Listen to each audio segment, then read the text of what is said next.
This is a test. The Nerd World Order is conducting a test of the emergency broadcast system. This is only a test. If this had been an actual emergency, the signal you just heard would have been followed by the phrase,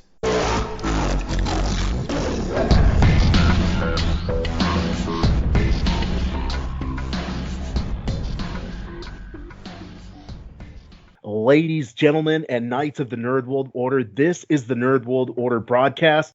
I am the man that you call Dukes, and we have with us your boy Joe, Lucas Bishop, and we also have Matt Marozzi. You can find Matt on Twitter at FromNJ2CA on Twitter. If I were to describe E3, I would describe it as the Super Bowl of gaming. For the listeners out there who are listening to the Nerd World Order broadcast because they love your boy Joe, but don't know too much about gaming, explain to us exactly what E3 is. E3 is put on by the ESA, which is the Electronic Software Association. In reality, all the people that are there, these giant corporations, they make up the ESA. So they're there putting out their information to the world to make money. So E3 is like the Super Bowl, I would say, because that's usually where the big announcements are. That's where the hype comes in. So how would you compare E3 to BlizzCon, even though I understand BlizzCon is very specific to Blizzard, but how would you compare the two as far as hype? E3 is definitely the most hyped event of the year by far. If you're going to BlizzCon, you're going there because you're a Blizzard fan. You're specifically going there to see things that they make, like Warcraft or Diablo, something like that. If you're going to E3, you're just trying to get like the oversized view of everything that's happening in the industry. So the biggest announcements typically come out of E3, but you are seeing that start to change this year. I mean, like Sony wasn't even at E3 this year, which is one of the biggest stories. Like Sony just didn't show up at all whatsoever, had no kind of press conference. They didn't have any kind of Nintendo Direct style conference. Sony's been putting those out recently. So you're starting to see that change where companies are either not going to E3 or like Microsoft, they're doing something outside of E3. So they're technically saying that they are a part of E3, but they don't have a presence on the floor. If you want to go to Microsoft stuff, you have to go across the street to Microsoft's event and see everything over there. So they're considering themselves a part of E3, but not in E3. So you're really starting to see that change. And I think over the years, you're going to see E3 become more like PAX West. That's kind of what you're going to see it. But I still think the biggest announcements, at least for the foreseeable future, are going to happen at E3. But I'm going to go get retro on you guys real quick because, you know, I love my retro stuff. To me, one of the biggest announcements from E3 was that the TurboGrafx 16 Mini is coming out. This is going to be a mini console developed by Konami, who owns the rights to TurboGrafx. They purchased Hudson Soft, who was the ones who made the TurboGrafx originally, and they'll be making the TurboGrafx 16 Mini for America. Japan's going to get the PC Engine Mini, and Europe is going to get the PC Engine Core Graphics. So that's the appropriate region names for all their consoles as they released. But this also announced that there'll be different games per region. So in North America, they've only announced 6 titles so far. We got R-Type, New Adventure Island, Ninja Spirit, Yeast Book 1 and 2, Dungeon Explorer, and Alien Crush. Hopefully we'll get some of the other games too, like Castlevania, Dracula X, Rondo of Blood was a Japanese-only game. They did announce that for the Japanese version of the system, but not for the North America. So hopefully we'll get that. I would say that it definitely sounds like something I would be interested in picking up. I'm not really interested in all the games. When I was a kid, didn't have the opportunity to pick up the TurboGrafx 16, and the opportunity to have somewhat of that same gameplay definitely appeals to me. So while I definitely wouldn't be interested in all the games, there are enough games on there to make me want to pick it up, take a look at it, invest a little money in it. Yeah, I'm going to say no. I never bought it then. I probably won't buy it now. Although nowadays, like, kids like to play these old school games like that. And so it's like a big, Targets and Walmarts were selling out of like the PS1s and the Nintendo. So I can see them, TurboGrafx 16 selling something like that too. Because nowadays kids don't care about graphics as much as adults does, really, in my opinion. This is something I'll definitely pick up, especially depending on the lineup of games they have. Some of the TurboGrafx 16 games are some of the most expensive games you can buy. So if they put out a lot of those titles, I'll definitely be picking that up, no doubt. And then we did have some more retro news too. This happened also later in E3. Arcade 1UP, that's a company who makes like these smaller arcade machines. They're like 3/4 scale. they did like some surprise announcements. They're going to make a Marvel Superheroes cabinet, which is going to contain Marvel Superheroes, X-Men, Children of Atom, and the Punisher. They'll be releasing a TMNT cabinet, which was going to include the arcade game, as well as Turtles in Time. And the biggest announcement they had was probably there's going to be an Atari Star Wars arcade cabinet that's going to contain the Atari games from the 80s. So it's going to have like Star Wars, Empire Strikes Back, and Return of the Jedi. And then the two ones I thought were kind of minor, they announced a head-to-head cocktail table that's going to have 12 different Capcom games, including Street Fighter 2 and Dark Stalkers and Final Fight. Namco head-to-head cocktail table is going to include 8 different games. They've only announced Pac-Man, Galaga, and Dig Dug so far. And those cocktail tables are going to be $4.99 each. No word on the price on the Star Wars, TMNT, or Marvel ones. Hell yeah. That's one of those things where your friends come over. Granted, they're not going to play it that much. It's like they might play it for a while, but it's like it's an awesome conversation piece. It's one of those things where you can hang out, maybe watch TV, have it playing in the background, play it against your kids. Yeah, I'm all about that. It's one of those things where it's kind of like a centerpiece, but at the same time, it can kind of be over in the corner. People come in and play it. Yes, that is so awesome. I would love to have one of those. I mean, you can throw kids, if you have kids, you have parties, and kids come over, they'll definitely play it. I think it's a good concept. It's not that much, man. Things like that would be over 1,000. 500 is not that bad at all. Yeah, I'll be interested to see what the price of, like, the ones I'm mostly interested in would be like the Atari Star Wars ones. I'm worried about the price of those, though. Like, how much did they have to pay to get those licensed? Like, Nickelodeon owns TMNT, and obviously Disney owns Star Wars, so what did they have to pay to get those in there? How much more are they going to have to mark them up? So it'll be interesting to see, but the cool thing, too, is the TMNT one is going to be the first one they put out. That's 4 players. All the other 1-up arcade units were always 2 players, but this one is actually 4 spots, which could be a little tight because it's 3/4 the scale of a normal-sized cabinet, so you're going to have to kind of squeeze in. But the fact that they got all 4 players, that's clutch for TMNT. All right, let's get into the conferences, guys. So the EA had like a really strange conference. It wasn't even considered like a conference. They just did something called EA Play. So some of the mainstays that happened there, they showed off the new Star Wars Jedi The Fallen Order trailer. I heard that early impressions from people who played the game said it felt really good. The expectations for the games are looking up. This game is developed by Respawn. If you don't know who Respawn is, they made Apex Legends, Titanfall. So they have a good pedigree behind them. Respawn also showed off for the first time that there was new Apex Legends Season 2 Battle Pass with new content. Apex has kind of been really slow to put things out, at least if you compare it to Fortnite. They announced that you're going to be able to test yourself against the best with Apex Elite. You make it to the top 5 in any match, and you earn your way into a select queue full of other top 5 winners. So it's sort of like the best of the best challenge. But there is a catch. In order to continue playing in the queue, you will have to place in the top 5. So it's constantly like the top 5 winners playing each other, which is pretty interesting. Joe has been hyping up Apex for a long time. When Joe talks about Apex, he talks about the downfall of Fortnite. Joe, this is all you, bro, Mr. Apex. I just got a quick question. Was Fortnite a big deal at E3? Fortnite had a huge section, and I think they showed maybe like some new content and stuff, but they didn't have like a huge like press conference or anything like that. So I'm not sure how much stuff that they showed off. Oh, I see. So the huge press conference was Apex pretty much, right? I guess you could say that. I mean, they had a huge area for people to check out the new stuff, I guess, but they really didn't talk about too much other than like, some stuff will be in the next Battle Pass. Yeah, I mean, I think it's cool. I think it's a neat idea. Remember, Me and My Black, the best of the best of the best of the best. You got to be the best to be in the top 5. So I think that's a neat concept. I mean, you got to be good enough to get up to the top 5 and then win again. So I think that promotes good competition. I think that's going to weed out some whack players and maybe play Fortnite because there's really no strategy other than building stuff. I mean, I guess you could do that with Minecraft, but whatever. Sounds like a great concept.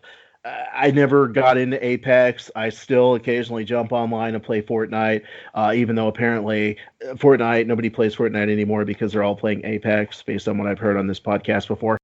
It does sound like a great concept as far as best of the best. Perhaps they can add Jean-Claude Van Damme into it. He started off in best of the best, if you might remember.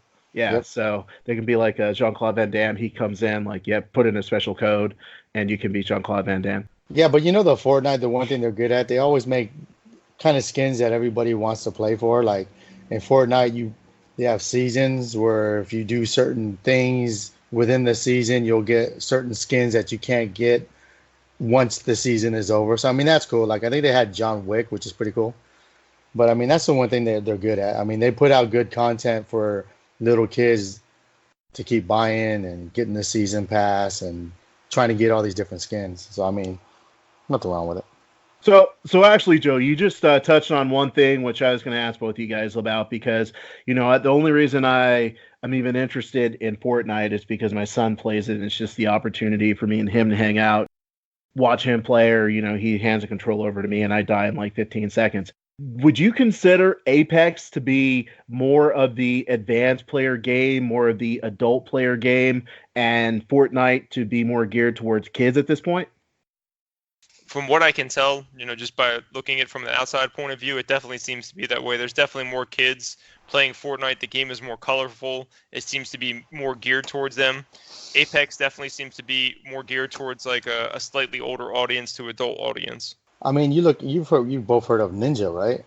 I mean, he's a big streamer for Fortnite, and he still plays it. So I mean, it all depends on the streamers, man. If people on Twitch are playing Fortnite more on there, what do you think kids are going to do? Kids are going to gravitate to where they want to be just like him and play over there. You know what I mean?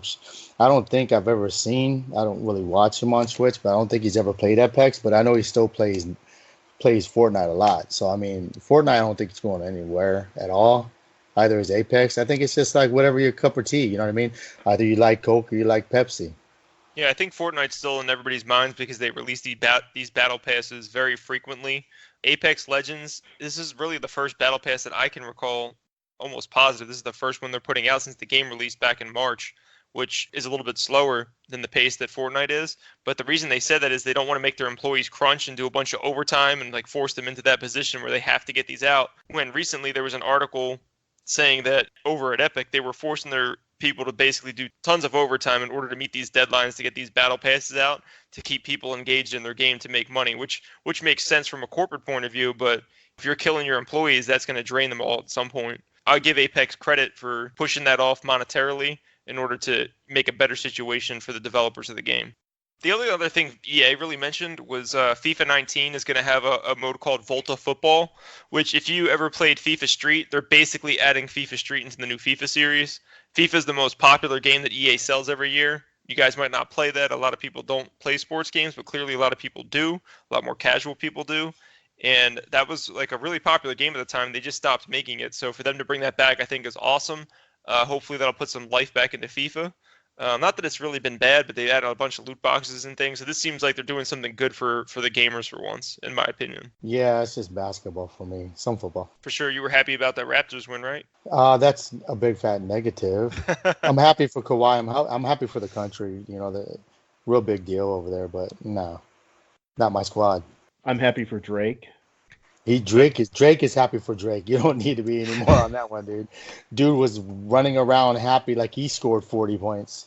Yeah, it was kind of sad seeing the Warriors lose, but they ain't my team either, so I don't care. Ubisoft's conference, they showed off Watch Dogs Legions, which was interesting.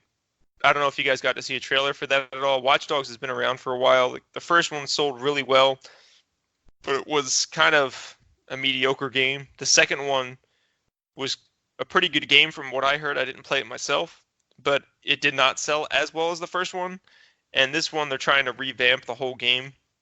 The take that they're doing on it is if your character were to die in the game, you kind of make like a crew of these hackers. So you can recruit different people by doing different things for them.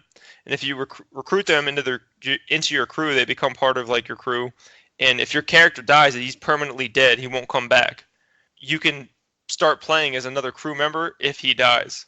So, and you can recruit all sorts of people. Like the demo they showed off, this guy recruited like grandmothers, so they had like grandmothers fighting each other and stuff like that. Really, anybody in the world you meet, you can recruit. So you could play as any character in the world, which I thought was awesome.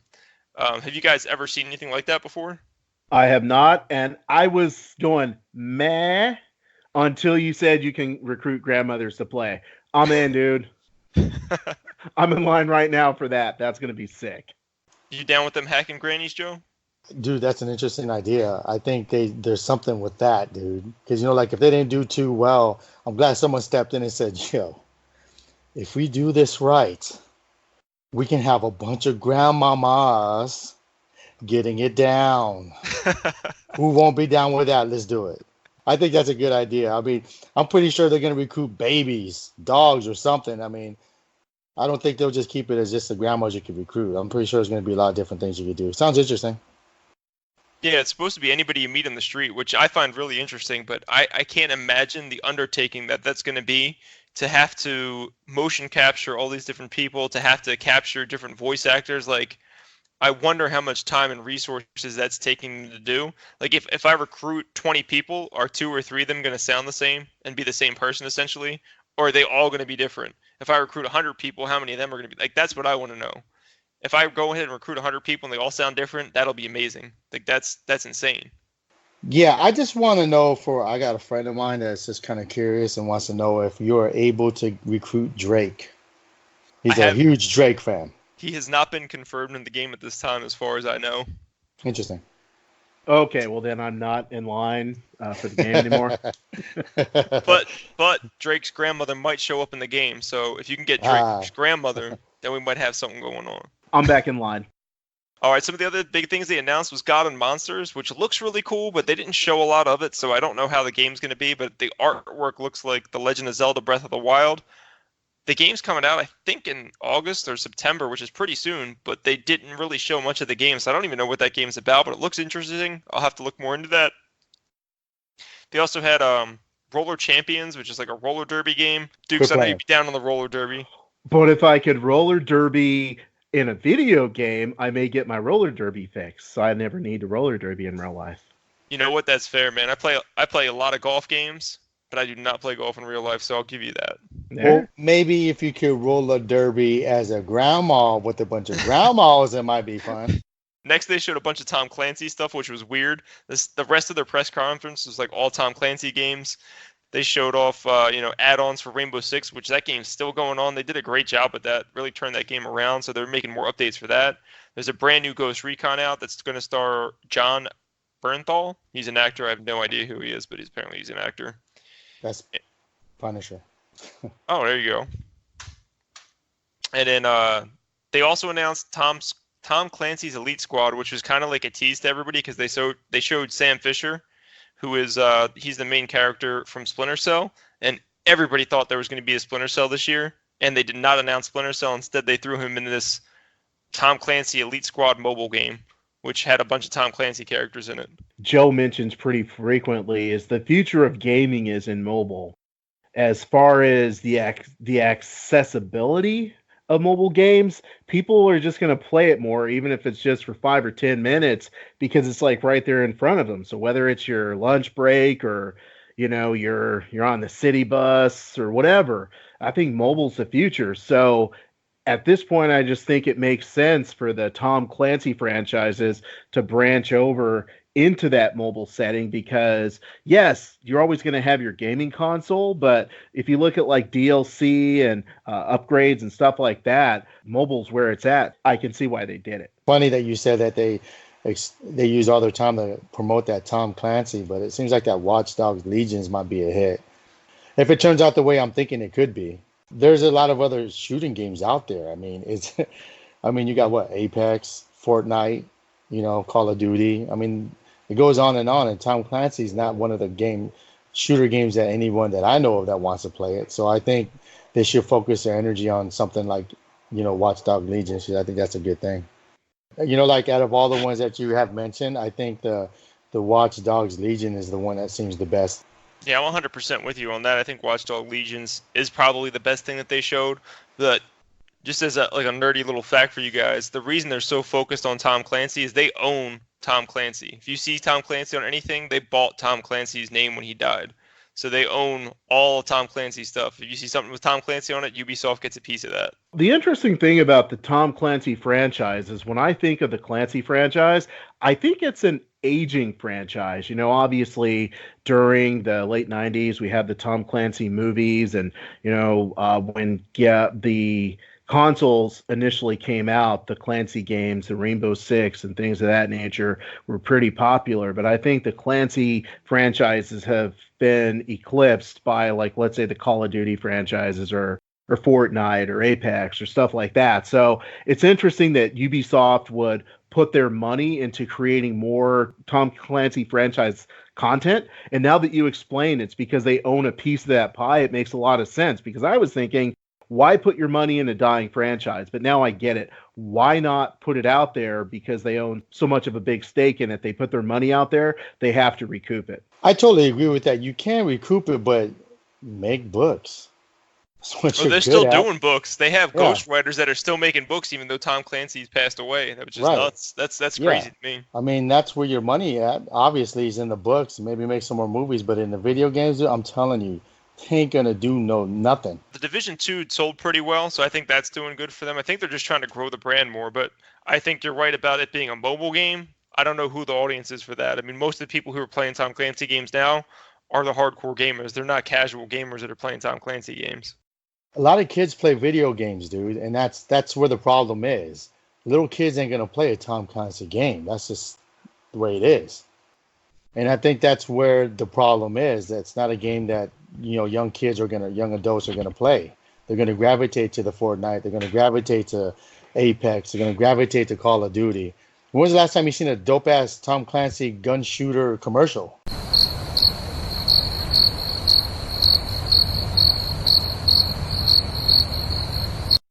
That was crickets, by the way, because there hasn't been one. Bethesda's conference, to me, was a lot more interesting. Bethesda has a lot more studios now. They just started doing conferences at E3 over the past, I think this was like their third E3 or fourth E3. So they announced a new game from Arcane Studios, who made Dishonored and Dishonored 2.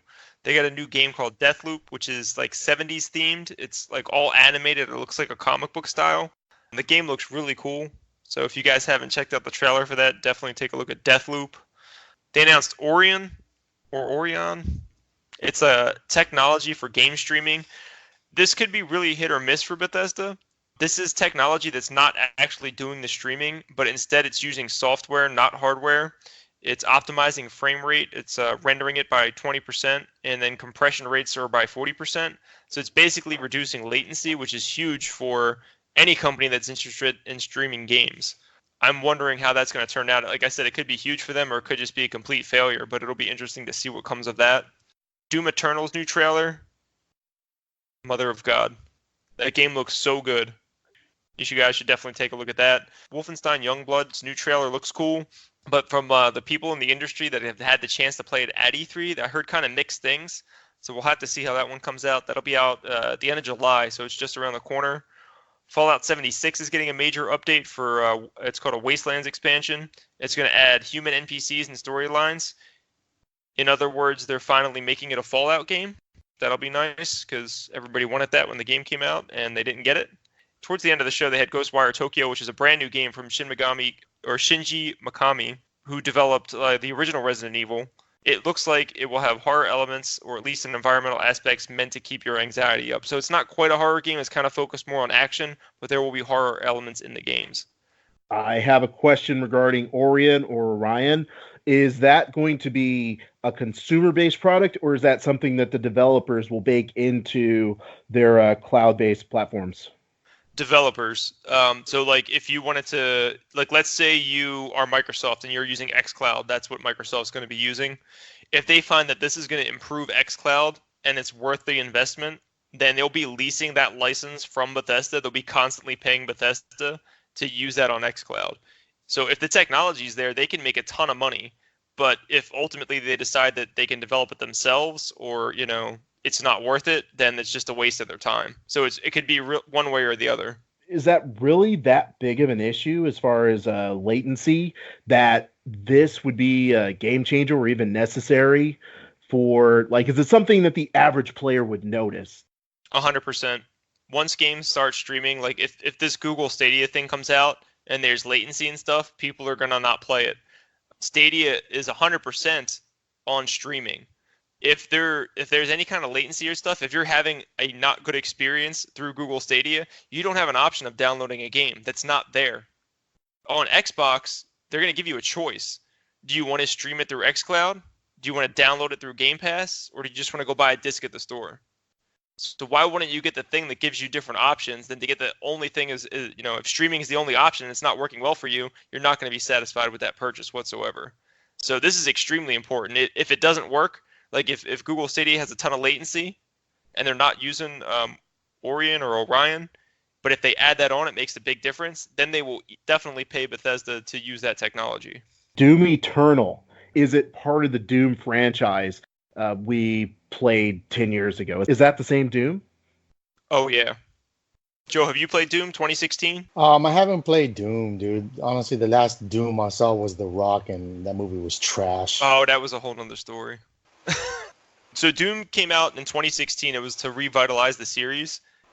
It's the defining shooter of this generation, in my personal opinion. There's not a shooter that feels better than that game. It is absolutely amazing. This game, from the people who've had a chance to play it at E3, have said not only is it as good as Doom 2016 was, it's like Doom on steroids. I cannot wait for this game. They can take all of my money. I'll be happy. Ripping monsters apart in half. Like, I'm totally fine with that. I actually bought Doom 2016 based on Matt's recommendation. If Matt says that Doom Eternal is money, I'm going to slap down my $75, $80 for this game. Definitely check out some of the other stuff like Wolfenstein. I don't know if that's going to be any good. Fallout 76, they lost my interest months ago. Have you guys seen Ghostwire Tokyo yet? No, I have not. You should definitely go check out the trailer. That game looks awesome. So if you like any kind of games that have like horror elements in it, definitely take a look at that. It looks incredible. But that's probably going to be more like I would say that game is probably coming out like 2021.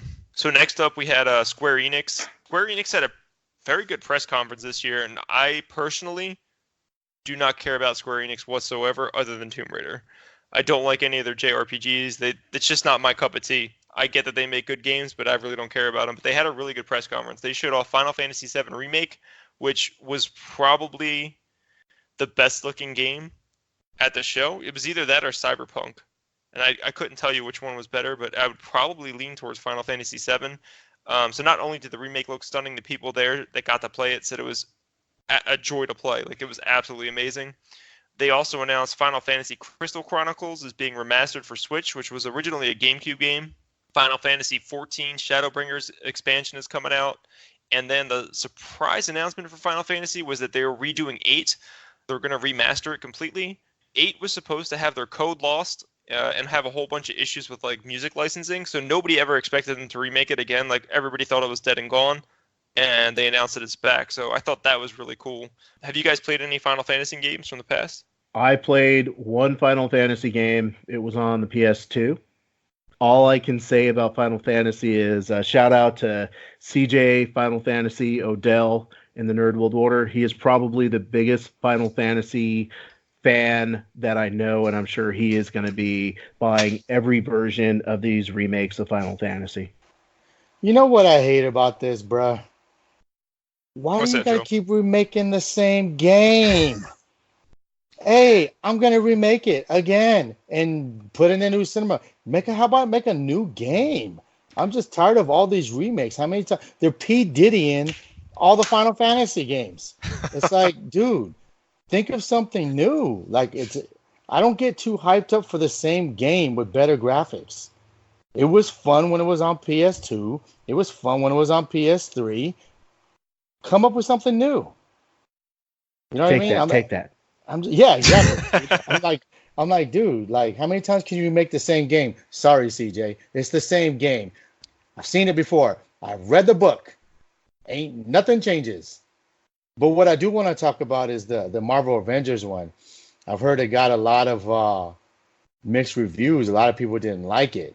You know, and I don't know why they didn't like it. I mean, it looked pretty cool. I don't know if they didn't like the graphics or the way the game's made, or if they just had the end games where, like, you watch end games, dude, and anything else that comes out Marvel, no one's going to like. Yeah, so the Marvel was the way they closed the show. When they showed off Marvel, everybody was really confused. They were like, why? This doesn't look that great. And then, again, from what I heard from like journalists and stuff that got to go behind closed doors, they actually had a demo that the journalists didn't get to play, but somebody from Square played the game, and They said the combat seemed to be a bit better than what they were expecting because the trailer that they showed to the public had almost no combat whatsoever. And theirs, they actually had combat and said they said the combat and stuff looked more fluid. Like it looks like it was going to be okay, but like graphically, I heard a lot of people say it looked like a PS3 game. I can't say that it really looked that good. I would say it looks like an early PS4 game, which is crazy. This franchise should have so much money behind it. Isn't this game coming out in 2020? Yes, I don't remember the official release date, but if I had to guess off the top of my head, it was April of 2020. Okay, that's what I thought, because I was on social media and I saw an ad that I could sign up now to subscribe to play this game in 2020. To me, it's just one of those things where it feels like they're putting the cart before the horse because the development is not ready and they're trying to build hype over something that wasn't ready to be released to the public. Marvel's not going to turn out garbage, so I think it will be a good game, but I think they just jumped the gun on this one. This is the last E3 before the game comes out if they hit their date. So if they hit April, there's not going to be another E3 before then. So they kind of had to put something out to the public, but they clearly didn't want to show off the game. That's why they did the rest behind closed doors. Crystal Dynamics originally made like the first two Tomb Raider games. I don't think they did the last one. I think that was like outsourced to a different studio inside of Square. But Tomb Raider and Rise of the Tomb Raider were fantastic. So I have a lot of faith in Crystal Dynamics. I don't know what kind of resources they were given to make this game, but I'd imagine if you have a license like Marvel, that you pretty much have unlimited money. So I can't imagine, like, the worst case scenario, the game is a good game. I'm not saying it's going to be like a 9 or a 10 out of 10, but it's probably going to be more like a 7 or an 8. It's going to be an okay game or a good game. That remains to be seen. I haven't, other than the trailer, I haven't seen it behind closed doors. I haven't had a controller in my hand. I agree with you, Dukes. I think it's going to be at least good at the end of the day. Here's the thing, dude. You probably would have had better graphics by the time E3 if you didn't waste all your resources on redoing Final Fantasy VII, redoing Final Fantasy Crystal Chronicles, redoing Final Fantasy 14, 8, every damn Final Fantasy game you're renewing, and you put out that trash. You know what I mean? It's like, yeah, you have more time, but dude, Marvel's going to be in Hall H at the San Diego Comic-Con. You could have waited till then to unveil that. Look what happens to Star Wars and all that. You rush it. They push and they rush, and it doesn't come out good. So, I mean, if they would focus, Square and Enix should focus on some new product, and that's a new product. And like you both said, I don't think Marvel's going to let them put out some dookie like that. But at the end of the day, man, they need to put the resources in different games, not remaking the same games. That's just my opinion. I'm done ranting on Final Fantasy. If you look at it from a corporation's aspect, those games are literally just printing money. Even if Final Fantasy VII wasn't that great, I heard it was fantastic by the people who played it. Even if let's say it's not that great, they're still going to sell tons of money. So if you had a machine where you could sell tons of money and just like redo the same thing over and over again, would you not reprint money over and over and over again? Yeah, why wouldn't you do that? Yeah, man, so I'm with you. I don't think they need to redo these games. I prefer seeing new IP. The reason they do it at the end of the day is always going to be money. But switching gears, let's talk about studios who have no money. Kind of Funny Games did an E3 showcase featuring all indies. I did watch the entirety of their showcase. They showed 60 games in a very short period of time. Like, it was almost too fast. So I suggest you guys go check it out. I'm not going to get too far into the details or really go over any of the games, but definitely watch it. It's pretty short. I think it's like, I don't know, maybe like a 45 minutes or an hour. But it shows you 60 different indie games, but some of the trailers were cut too fast. And I know why they're doing that. They're trying to build hype. But showing 15 seconds of a game doesn't really give me a good taste. So I'd rather them had like maybe 30 or 40 games and kept the time length the same so I could really see what these games were about. But there was definitely some cool games in there. So go and check those out.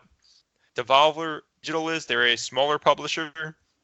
They do a really interesting showcase every year that's super gory. It's almost like a D-budget horror movie. It's really interesting. It's only about 22 minutes long. They show minor games off, but they showed like this really cool looking game called Fall Guys. It was a ultimate knockout multiplayer game where you have 100 different players. So it kind of reminds you like a battle royale, but you're trying to knock each other out. But then they also have a different mode that's co-op, so you can work together with people.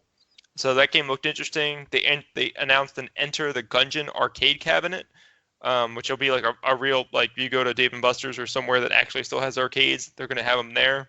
For me, the best thing from Devolver Digital was The Messenger is going to have free DLC. Picnic Panic is coming out on July 11th, 2019. And again, if you guys don't remember, I mentioned The Messenger, I think on our last podcast, but that game is basically like Ninja Gaiden, but current day. And the graphics flip between 8 and 16-bit, depending on what you do. That feature is still going to be in this version as well. And the DLC is completely free. So if you already paid the 15 or 20 bucks for the game, whatever it costs right now, you'll get that DLC for free on July 11th. That was pretty much everything from Devolver Digital. Honestly, like, I bought a new laptop. I'm probably going to start playing Warcraft again, to be honest. And that's just a lot of time, man. My son wants me to start playing with him again. So most likely I'll be playing Warcraft. And then they're coming out with, we used to call it Vanilla, which is like the beginning Warcraft. It was like 1 through 60. They're redoing that. So like a lot of old players that used to play it before are going to start playing it again. So most likely that's where I'll spend most of my time, is playing Warcraft again. Okay, this is really important. Ladies and gentlemen and Knights of the Nerd World Order, we all want to know this. Joe, Horde or Alliance? What you got, bro? I'm Horde, bro. Because Horde, honestly, dude, Horde, well, back in the day, a lot of more adults would play Horde, and then all the young kids would play Alliance. So therefore, when you ever PvP, the Horde would always win because they had more adults and it was more organized. But in Warcraft, like, the Horde has the best races, the best racial traits, which is like, certain characteristics that they have that other characters don't have. And the cinemas were always better. So, ladies and gentlemen and Knights of the Nerd World Order, if you want to join the Horde, you'll be down with your boy Joe, Lucas Bishop. For the Horde.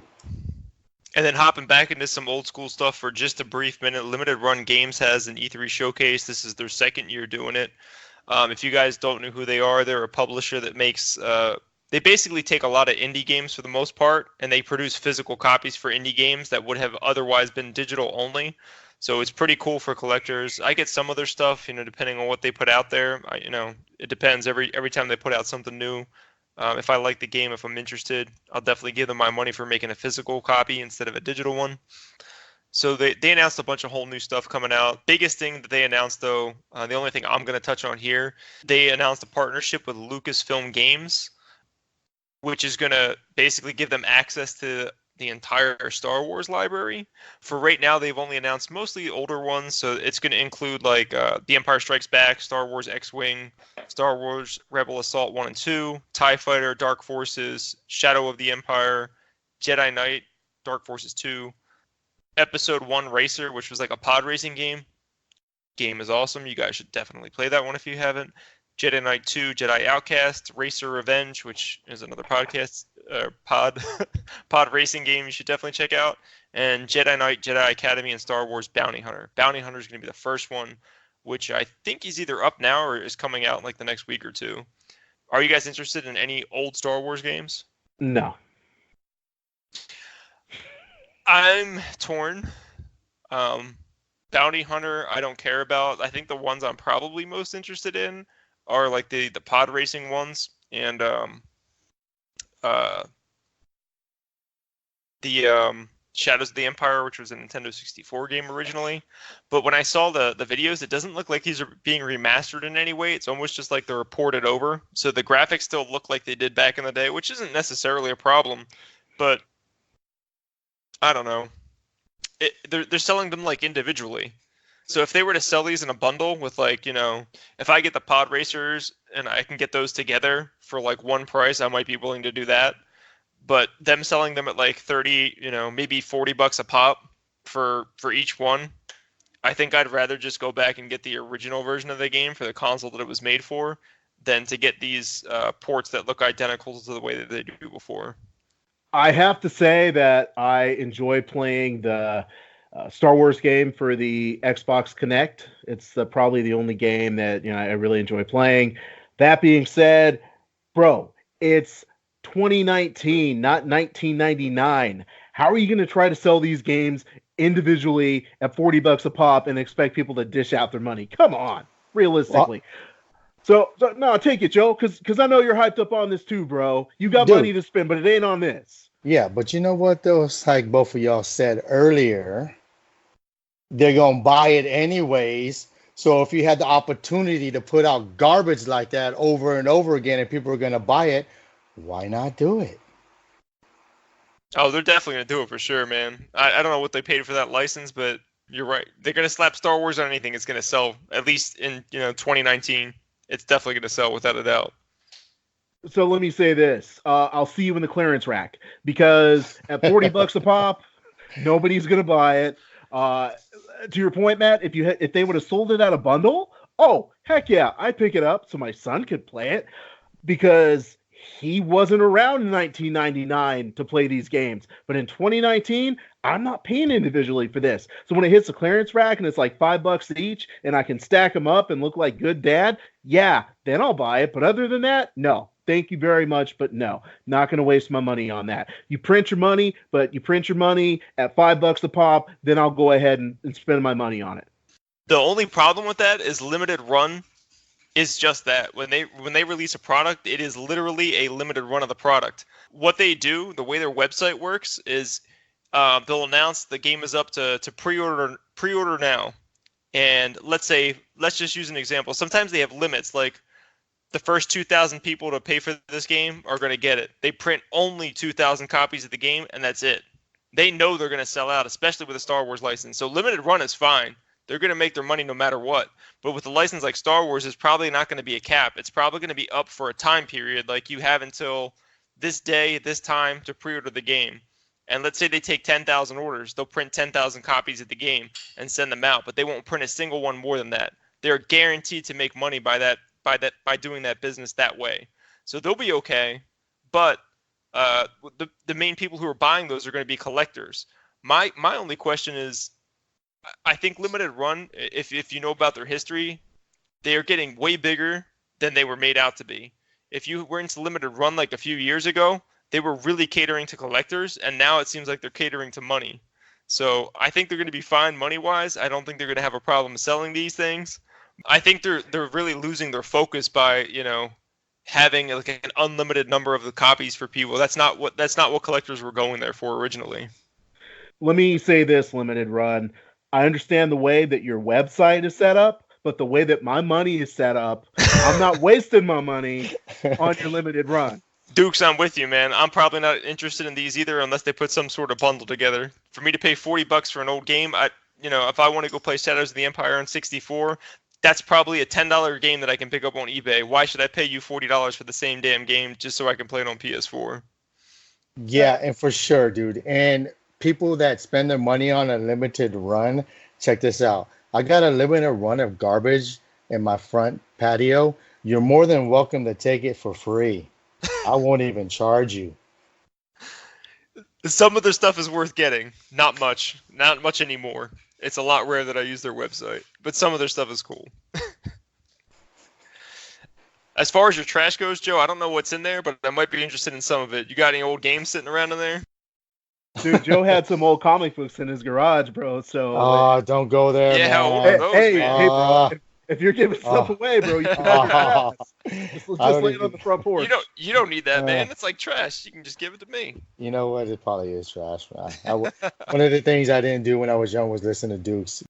So next up, guys, we had Xbox showcase. This was, to me, again, one of the upper tiers of the showcases that they had.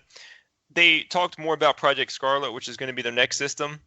It's supposed to. This information I took directly from news.xbox.com, so it came from their website. So you can take this with, whichever way you want.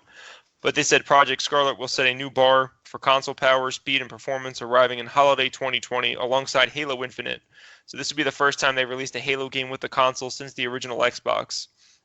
It's going to be powered by a custom-designed processor leveraging the latest Zen 2 and Radeon RDNA architecture from their partners at AMD. Project Scarlet will deliver a new level of immersion paired with high bandwidth GDDR6 memory and a next-generation solid-state drive.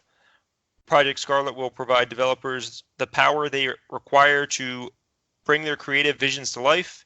It's going to feature hardware accelerating ray tracing, which I found out, this is interesting. Ray tracing is not something AMD owns. That's owned by a different chip developer, so they're not supposed to call it ray tracing. It's supposed to be called something else. It's similar.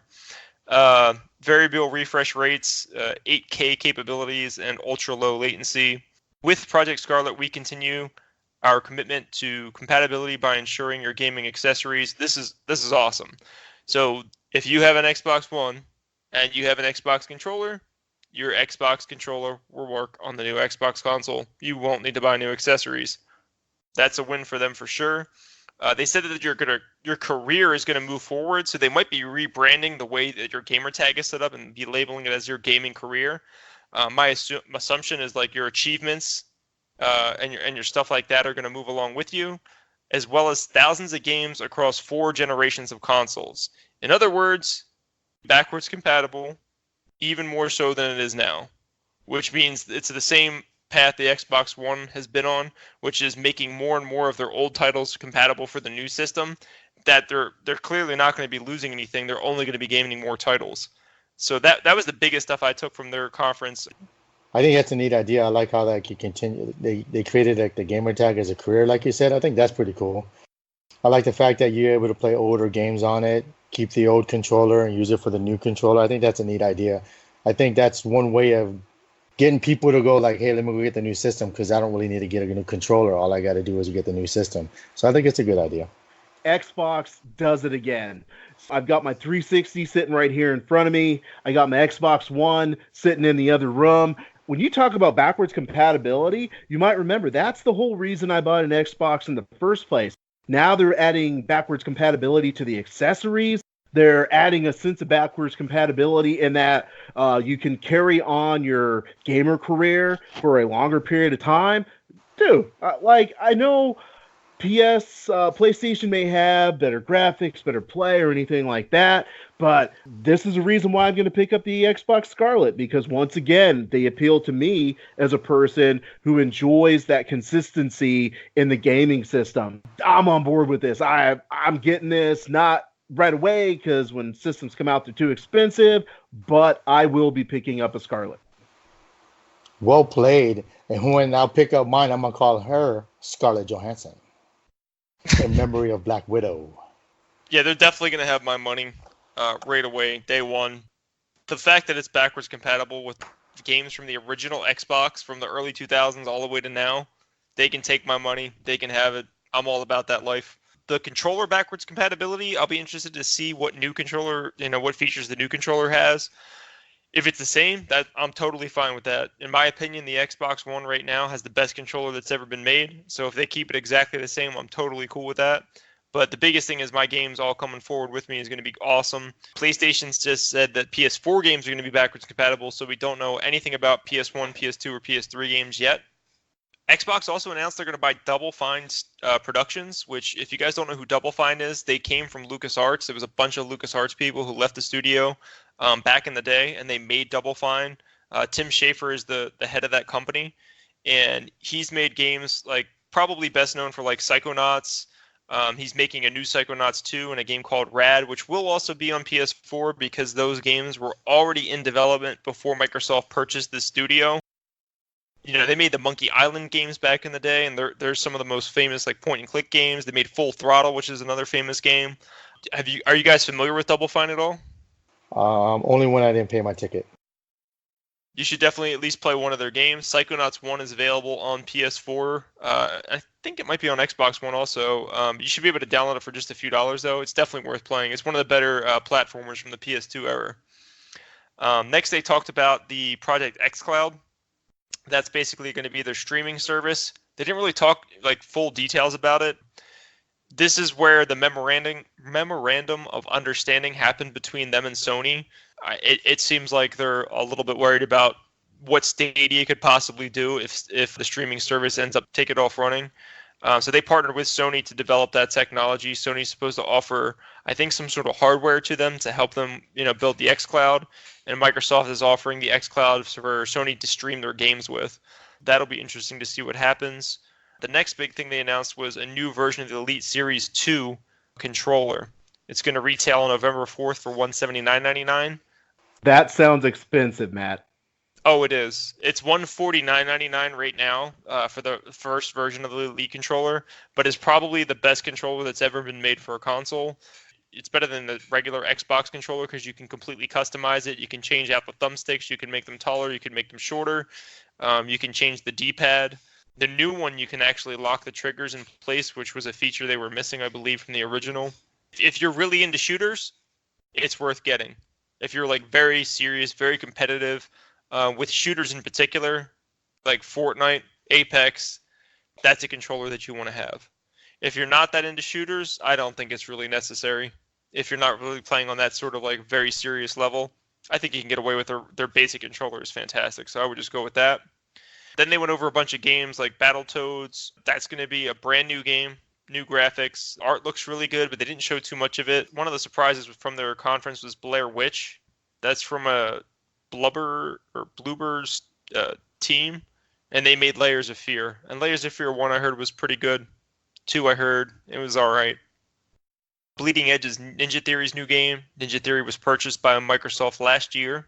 That's going to be a multiplayer game, but they also announced that they are working on a brand new title that they haven't yet talked about, and that's probably going to be for the new Xbox.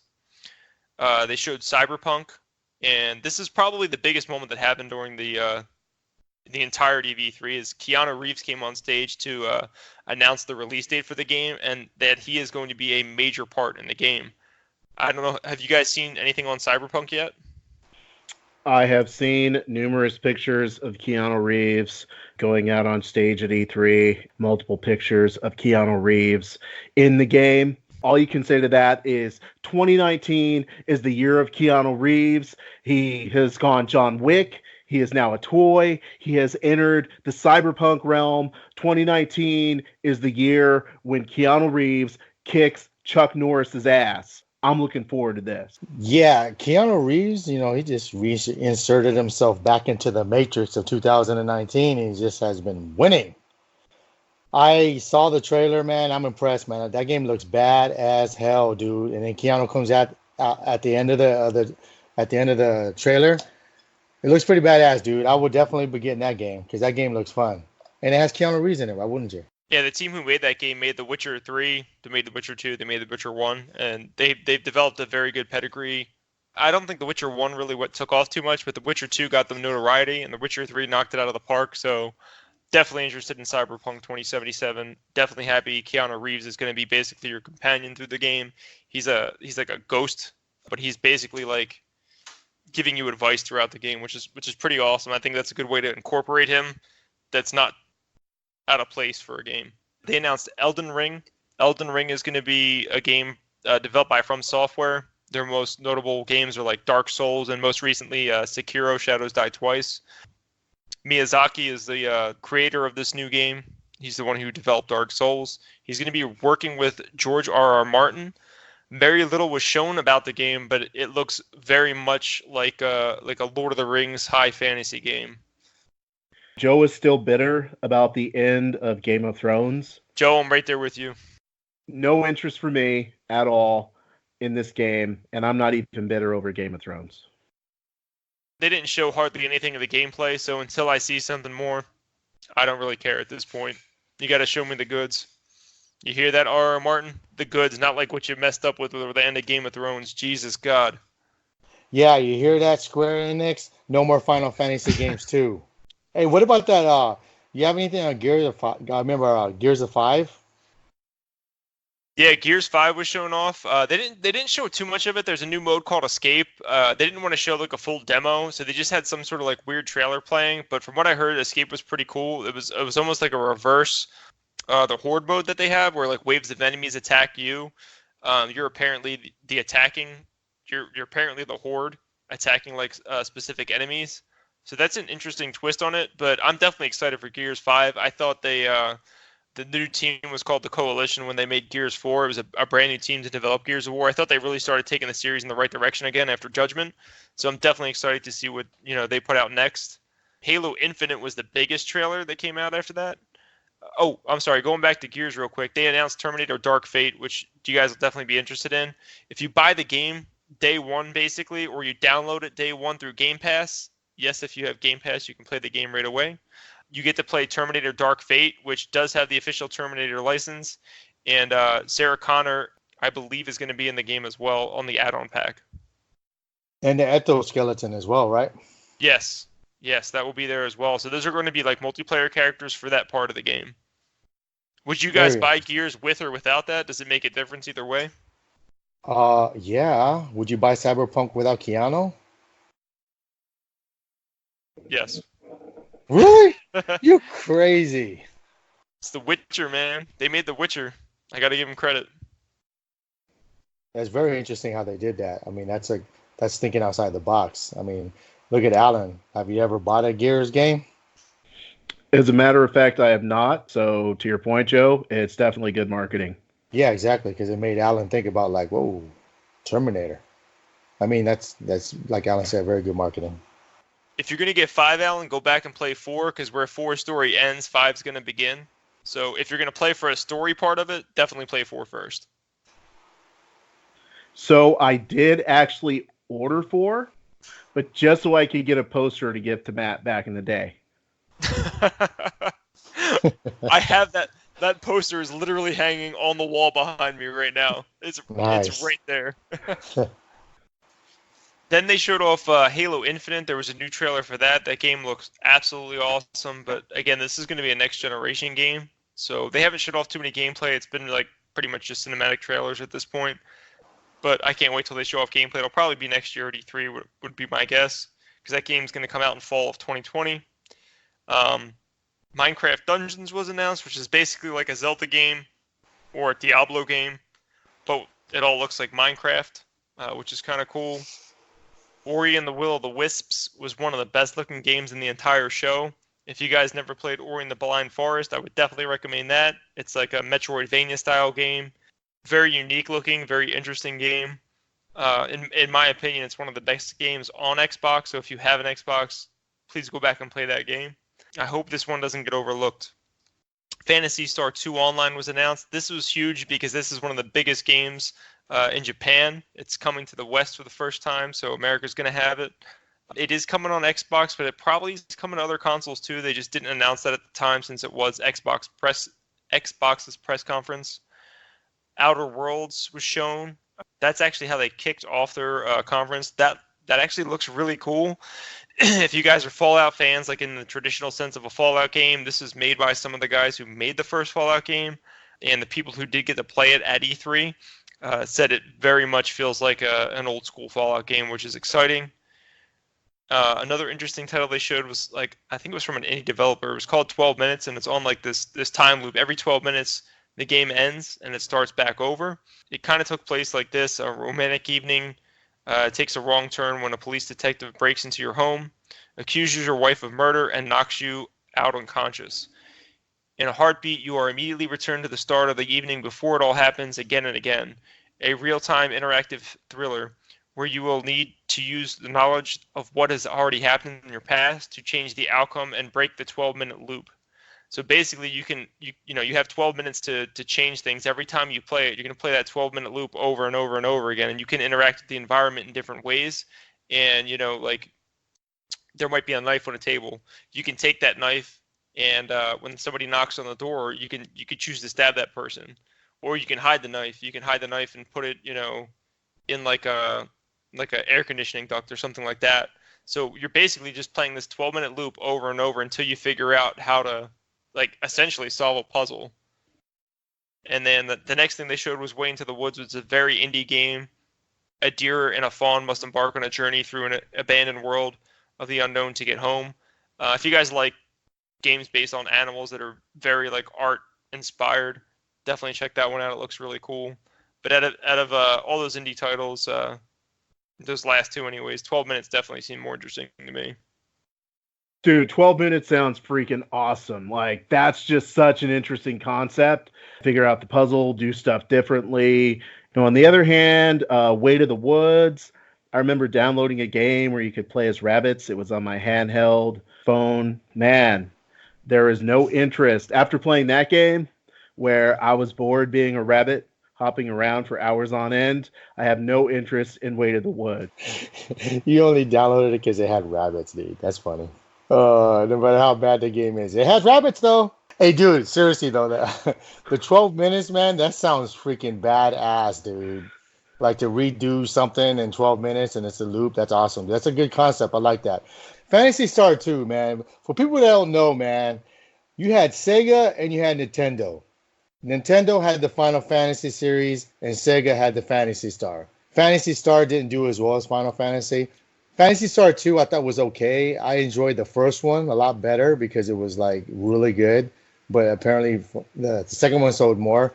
So I'd be interested if it came out with the first one. I wasn't too much of a fan of the second one, and I understand why they stopped, I think, at 4, and Final Fantasy went to like 13, even though they remake 13 over and over again.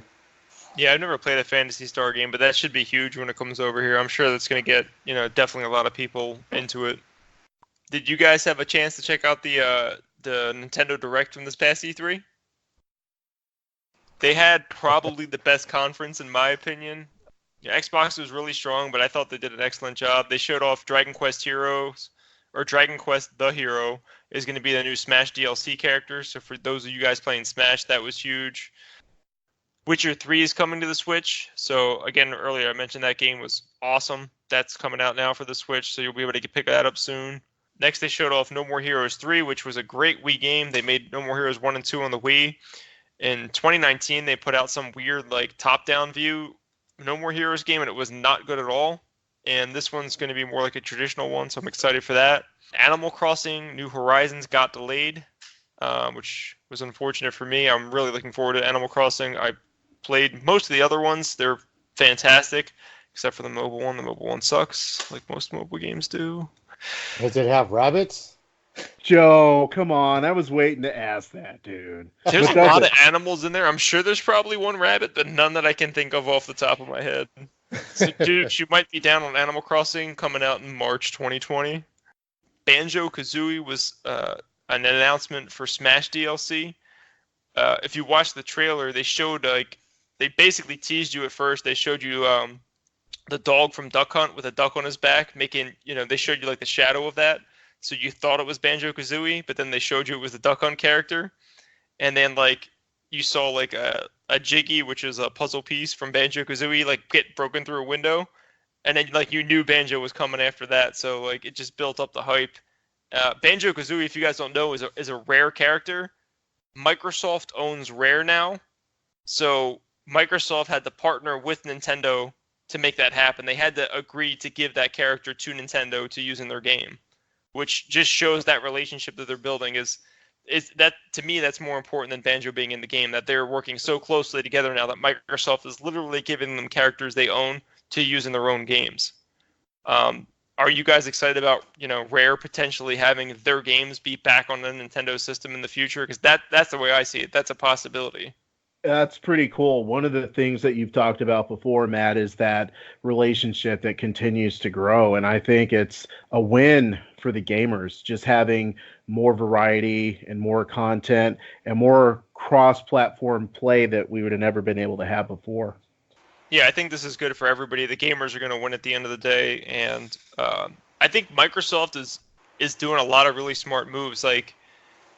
Even though Banjo-Kazooie is their property now, they know that the reason Banjo-Kazooie is big is because it was on Nintendo. So why not let them use your property? So now the next time a Banjo-Kazooie game comes out, maybe you're thinking, I would like those characters from Smash. Maybe I'll get an Xbox so I can play the new Banjo-Kazooie game. Or if Game Pass ends up coming to Switch, maybe you'll download Game Pass so you can play the new Banjo-Kazooie game. And either way, it doesn't matter to Microsoft. You're giving them your money, whether you play it through Game Pass on a Switch or whether you actually, buy an Xbox. And then the last big announcement they had was The Legend of Zelda Breath of the Wild 2 is in development. This was my favorite Switch game by far. This one looks a lot darker. It reminds me of a lot of Majora's Mask, going from Ocarina of Time, if you guys have played that game before.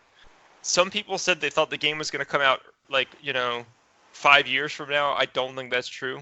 I think this game could come out as early as the beginning of 2021, because if you guys remember, Breath of the Wild was being developed on the Wii U. A year before the Switch came out, that game was probably already ready to release on the Wii U, but they held it back specifically to launch the game simultaneously with the Wii U and the Switch.